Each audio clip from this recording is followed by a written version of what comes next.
Students, welcome to minute of classes. और आज की क्लास में स्टार्ट करने वाले हैं कक्षा 10वीं का विषय विज्ञान और प्रौद्योगिकी भाग 1 पाठ 6। पाठ का नाम है प्रकाश का अपवर्तन, रिफ्लेक्शन ऑफ लाइट। स्टूडेंट्स, इस पाठ को ऑलरेडी मैंने एक वीडियो बना के रखा हुआ है इसके पहले।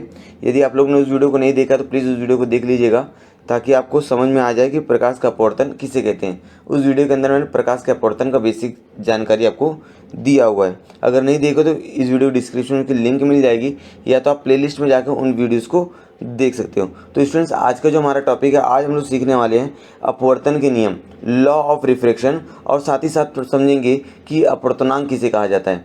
ठीक है, अपवर्तनांक किसे कहते हैं। और उसके बाद हम लोग देखेंगे जब कोई प्रकाश की किरण किसी विरल माध्यम से सघन माध्यम में, अगर सघन माध्यम से विरल माध्यम में जाती है तो वो अविलंब से दूर हटती है, अविलंब की ओर झुक जाती है। ये कैसे होता है, इन सभी चीज़ों के बारे में हम लोग जानकारी प्राप्त करेंगे और समझने का प्रयास करेंगे कि ये जो अपवर्तनांक होता है इसकी वजह से हमारे दैनिक जीवन में कौन कौन सी घटनाएं घटित होती हैं। अलग अलग पदार्थों का अपवर्तनांक क्या होता है, अलग अलग होता है। और जो अपवर्तनांक बदली होगा तो उसकी वजह से प्रकृति में अलग अलग घटनाएं घटती है, जैसे तारों का टिमटिमाना हो गया, और जो सूर्यास्त होता है वो उगने से पहले 2 मिनट पहले हमको दिखाई देता है, और डूबने के बाद तक 2 मिनट बाद तक हमको दिखाई देता है। और साथ ही साथ हम लोग देखते हैं रेगिस्तान में हमको कोई भी जो पेड़ होता है वो हमको उल्टा दिखाई देता है, मतलब ऐसा लगता है कि उस रेगिस्तान में क्या है, पानी है। मतलब उसको हम लोग क्या कहते हैं, मृग मरीचिका कहते हैं। तो इन सभी अपवर्तनांक के बारे में समझ लेंगे तो इन सभी चीज़ों के बारे में हम लोग जानकारी प्राप्त करने में थोड़ा आसानी हो जाएगी। तो चलिए वीडियो को स्टार्ट करते हैं। आज का हमारा पहला टॉपिक है अपवर्तन के नियम। जैसा कि स्टूडेंट्स आपने पिछली वीडियो में देखा था, परावर्तन के 3 नियम हम लोग सीखे थे। तो परावर्तन के तीनों नियम जो होते हैं वो अपवर्तन के तीनों नियम से क्या आते हैं, मिलते हैं। मतलब जो भी हमने वहाँ पर 3 नियम सीखे हुए वो 3 के 3 नियम अपवर्तन में भी शामिल होते हैं। तो आपतित किरण होती है और अपवर्तित किरण होती है, और अविलंब। ये दोनों जो किरण रहेंगी वो अविलंब के दो विपरीत ओर होते हैं। आपको मालूम होना चाहिए आपतित किरण मतलब जब कोई किरण आती है तो उसे हम लोग क्या बोलेंगे, आपतित किरण कहेंगे। लेकिन जब वो किसी पृष्ठभाग से टकराकर दूसरे माध्यम में चली जाती है तो उस किरण को हम लोग क्या बोलेंगे, अपवर्तित किरण कहते हैं। मतलब ये दोनों किरण जो रहते हैं ये अविलंब के विपरीत ओर पाए जाते हैं। अर्थात आपतित किरण, अपवर्तित किरण, अविलंब तीनों एक ही प्रतल में मिलेंगे। जो आपतित किरण है, अपवर्तित किरण है और अविलंब, आपको तीनों एक ही प्रतल में मिल जाएंगे। और दिए गए माध्यम में युग्म के लिए जहां हवा में कांच में साइन आय का अनुपात क्या होता है, यहाँ पर स्थिर होता है। यहाँ पर अनुपात स्थिर होता है। और हमने परावर्तन के नियम में देखा था कि कोण आई का मान कोण आई आर के मान के क्या होता है, बराबर होता है। लेकिन यहाँ पर ऐसा नहीं, कोण आई जो साइन आर है और साइन आर का अनुपात क्या होता है, स्थिर होता है, कभी बदलता नहीं है। ठीक है, तो यहाँ पर अनुपात स्थिर होता है, यही चीज़ थोड़ा सा अलग है। ठीक है, तो आपको समझ में आ गया प्रकाश के अपवर्तन के नियम। स्टूडेंट्स, अपवर्तनांक, रिफ्रैक्टिव इंडेक्स। स्टूडेंट्स, ये टॉपिक समझना बहुत ज़्यादा ज़रूरी है आने वाली वीडियोस को समझने के लिए। अगर आपको ये टॉपिक समझ में आ जाएगा तो आने वाली जितनी भी वीडियोस आपको रहेंगी वो सारी वीडियोस आपको समझ में आएंगी। प्रकाश किरण विभिन्न माध्यमों से जाते समय प्रकाश की दिशा में होने वाले परिवर्तन का परिणाम भिन्न भिन्न होता है। सही बात है, जो प्रकाश किरण होती है अलग अलग माध्यम से जाती है।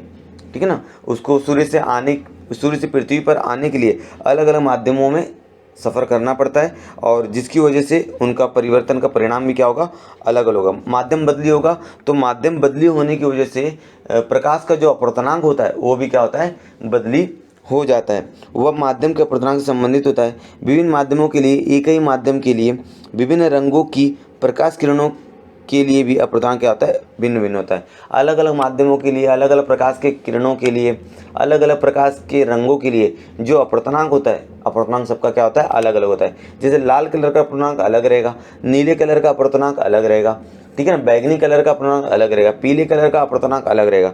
तो यही बात है कि अलग अलग माध्यमों में अलग अलग प्रकाश के कलर में, रंगों में प्रकाश का जो अपवर्तनांक रहेगा सबका क्या होता है, अलग अलग होता है। और यही कारण है कि प्रकृति में बहुत सारी ऐसी घटनाएं होती है जो अपवर्तनांक से क्या होती है, संबंधित होती है। जैसे तारों का टिमटिमाना हो गया, ग्रहों का ना टिमटिमाना, ग्रह जो होते हैं वो टिमटिमाते नहीं है। और आप लोगों को मालूम होगा कि सूर्यास्त जो होता है वो 2 मिनट बाद तक दिखाई देता है, सूर्योदय होने के 2 मिनट पहले हमको सूर्योदय दिखाई देने लग जाता है। ये सभी कारण किसके हैं, प्रकाश के अपवर्तनांक के होते हैं। कुछ माध्यमों में निर्वात में सापेक्ष अपवर्तनांक आगे दी गई सारणी दी गई। आगे मैं एक सारणी बताऊंगा जिसके अंदर हम लोग समझेंगे कि अलग अलग पदार्थों का अपवर्तनांक कितना है। देखिए स्टूडेंट्स, आपके सामने एक सारणी दिख रही होगी। यहाँ पर अलग अलग माध्यम लिखा गया है और उन माध्यमों में अपवर्तनांक कितना रहेगा। जैसे हवा में अपवर्तनांक यहाँ पर बोला गया 1.0003 रहेगा। उसके बाद बर्फ़ में 1.31, पानी में 1.33, अल्कोहल में 1.36। स्टूडेंट्स, अपवर्तनांक मतलब क्या होता है? जिसका अपवर्तनांक जितना ज़्यादा होगा उसके अंदर उतनी ज़्यादा मात्रा में प्रतिबिंब तैयार होगा, या तो आप लोगों से प्रकाश का अपवर्तन होगा। ठीक है ना।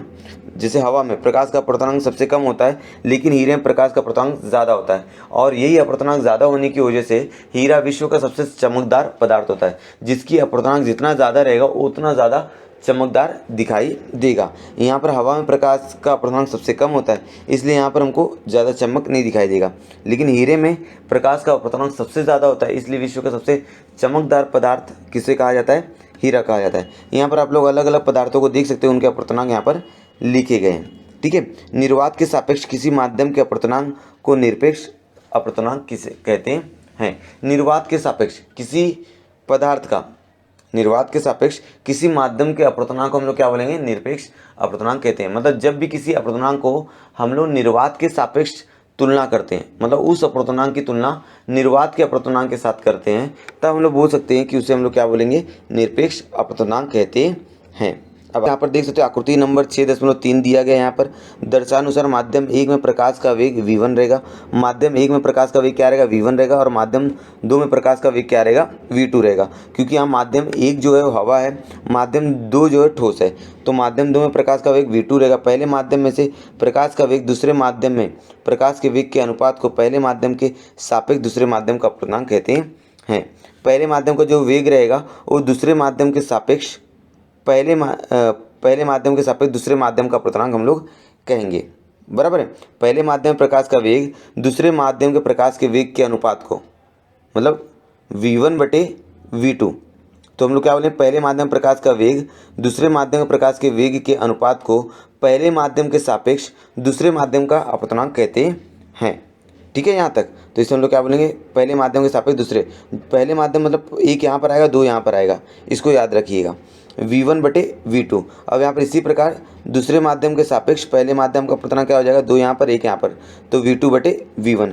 यदि पहला माध्यम निर्वात है तो दूसरे माध्यम का अपवर्तनांक निरपेक्ष अपवर्तनांक होता है। मतलब समझ लीजिए 2 माध्यम आपके पास, अगर आप लोग किसी अपवर्तनांक को निर्वात से तुलना करते हो, निर्वात के साथ तुलना कर रहे हो, तो उसे हम लोग क्या बोलेंगे? निरपेक्ष अपवर्तनांक कहा जाता है। क्या कहा जाता है? निरपेक्ष अपवर्तनांक कहेंगे। यदि पहला माध्यम आपका निर्वात है और दूसरा माध्यम कुछ भी हो सकता है, तो हम लोग इसको क्या बोलेंगे? निरपेक्ष अपवर्तनांक कहते हैं। उससे केवल n कहा जाता है। ये समझ में आ गया क्या? अपवर्तनांक किसे कहते हैं? पहले माध्यम के सापेक्ष दूसरे माध्यम का अपवर्तनांक v1/v2।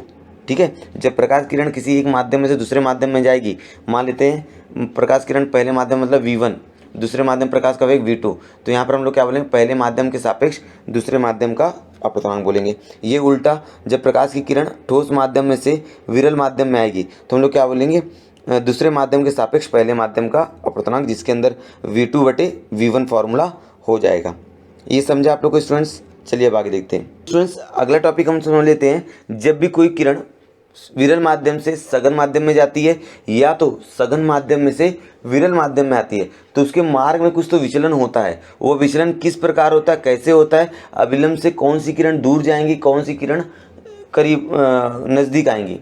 ठीक है। और इनका असर तारे टिमटिमाते हैं, या तो जो जब लोग होलिका दहन करते हैं, होली के समय होलिका दहन की जाती है, तो होलिका के दूसरी तरफ वाली वस्तु हमको हिलती हुई दिखाई देती है। अगर आपको ये समझ में आ जाए तो आपको इन सभी प्रश्नों का उत्तर आपको आसानी से समझ में आ जाएगा।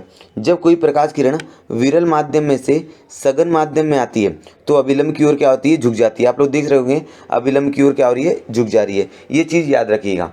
जब भी कोई प्रकाश किरण विरल माध्यम में से सघन माध्यम में आएगी तो अविलंब की ओर क्या हो जाएगी? झुक जाएगी। अब आगे चलिए स्टूडेंट्स, अगला देख लेते हैं। जब कोई प्रकाश किरण सघन माध्यम में से विरल माध्यम में आती है, सघन माध्यम, जरा लाल वाली लाइन देखो, सघन माध्यम से विरल माध्यम में आती है तो ये अविलंब से देखो आप लोग दूर जा रही है। ये दूसरा नियम हो गया। ठीक है। पहला नियम क्या था? जब कोई प्रकाश किरण विरल माध्यम में से सघन माध्यम में आती है तो अविलंब की ओर झुक जाती है। दूसरा नियम क्या बताया मैंने? जब कोई प्रकाश किरण सघन माध्यम में से विरल माध्यम में आती है तो अविलंब में से क्या होती है, वो दूर चली जाती है। ये दो नियम आपको समझ में आ गए क्या? चलिए अब आगे बढ़ते हैं। नियम है, यदि प्रकाश किरण एक माध्यम से दूसरे माध्यम में प्रवेश करते समय माध्यम की सीमा पर लंबवत आपतित हो, मतलब जब कोई प्रकाश किरण किसी एक माध्यम में से दूसरे माध्यम में जा रही है और वो प्रकाश किरण क्या है, तिरछी नहीं है, मतलब थोड़ा भी मुड़ी हुई नहीं है, वह क्या है, वो लंबवत है, तो उसी दिशा में परिवर्तित नहीं होती, अर्थात उसका अपवर्तन नहीं होता, मतलब वो उसी दिशा में क्या चली जाएगी, वापस चली जाएगी, उसका अपवर्तन नहीं होगा। मतलब जब वो लंबवत रहेगी किसी पृष्ठभाग से तो किसी प्रकाश किरण का अपवर्तन नहीं होगा।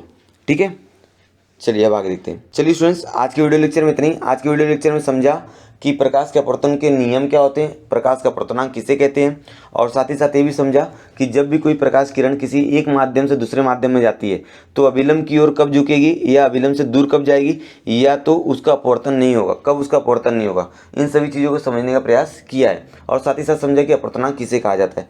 आप इस वीडियो के स्टूडेंट्स एकदम अच्छे से देखिएगा, लगे तो वीडियो को पॉज करके स्टॉप करके एकदम अच्छे से सुनिएगा। अगर आपको कोई डाउट लगता है तो आप मुझे कमेंट सेक्शन में कमेंट करके बता सकते हो, क्योंकि ये वीडियो बहुत इंपॉर्टेंट है आने वाली वीडियोस को समझने के लिए। तो इस वीडियो को एकदम अच्छे से समझिएगा। ठीक है, तो उम्मीद आपको वीडियो पसंद आई होगी। यदि वीडियो पसंद आई है तो वीडियो को लाइक ज़रूर कीजिएगा, अपने दोस्तों के साथ वीडियो को शेयर कीजिए। यदि स्टूडेंट्स आप लोग हमारे चैनल पर नए हो और अभी तक आप लोगों ने हमारे चैनल को सब्सक्राइब नहीं किया है तो प्लीज़ चैनल को सब्सक्राइब कर दीजिए, क्योंकि इसी तरह की इन्फॉर्मेटिव वीडियोस आपको इस चैनल पर मिलती रहेंगी। कमेंट करके अपनी राय मुझे दे सकते हो और मिलते हैं नेक्स्ट वीडियो में। तब तक के लिए धन्यवाद।